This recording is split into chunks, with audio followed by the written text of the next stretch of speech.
Elfriede's life was as turbulent, traumatic and intense as her paintings. She painted people on the fringes of society, but never with a judgmental gaze. Elfriede presented her subjects as equals rather than objectified. Heartbreakingly though, Elfriede was gassed and murdered as part of the Nazi-forced Euthanasia program when she was only 41 years old. Elfriede was born in Dresden and grew up in a time in Germany that was filled with political turmoil, economic hardship, but also new social freedom and vibrant artistic movements. Elfriede went to several art schools, but over time her life became increasingly difficult, and in 1929 she suffered a nervous breakdown because of financial and partnership difficulties and was committed to a psychiatric institution. During the 2-month stay, she painted the Friedrichsberg heads, a piece of work consisting of about 60 drawings and pastels, mainly portraits of fellow patients. After her recovery and final separation from her husband, she had a very creative phase.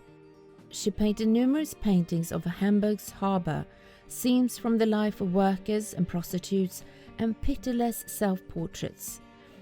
In 1939 she painted her best-known work, Lissy, a 3/4 length portrait of a blonde prostitute gazing confrontationally at the viewer.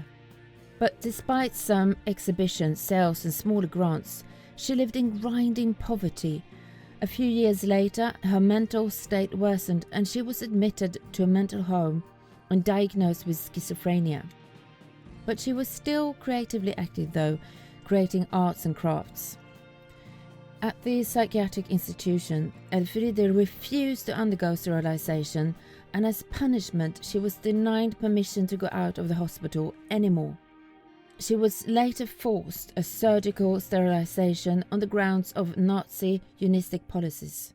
After this traumatic event, she never painted again, and in 1940 she and more than 30,000 handicapped and mentally ill patients were gassed and murdered at Sonnenstein Euthanasia Center under a program the Nazis called Action T4. Following her murder, her work was labeled degenerate and un-German, and her art was in some cases destroyed. Elfriede's life story is painful and truly heartbreaking, and it's amazing she was able to create such magnificent work despite the acute everyday worries, emotional isolation, and even occasional homelessness that plagued her.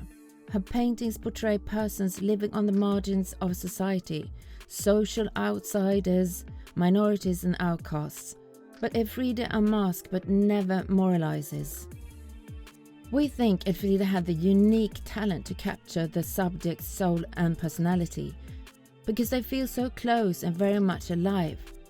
What are your thoughts of Elfriede? Let us know in the comments below, and please support us by subscribing and hit the notification bell so you don't miss any updates about our talented and fascinating female artists.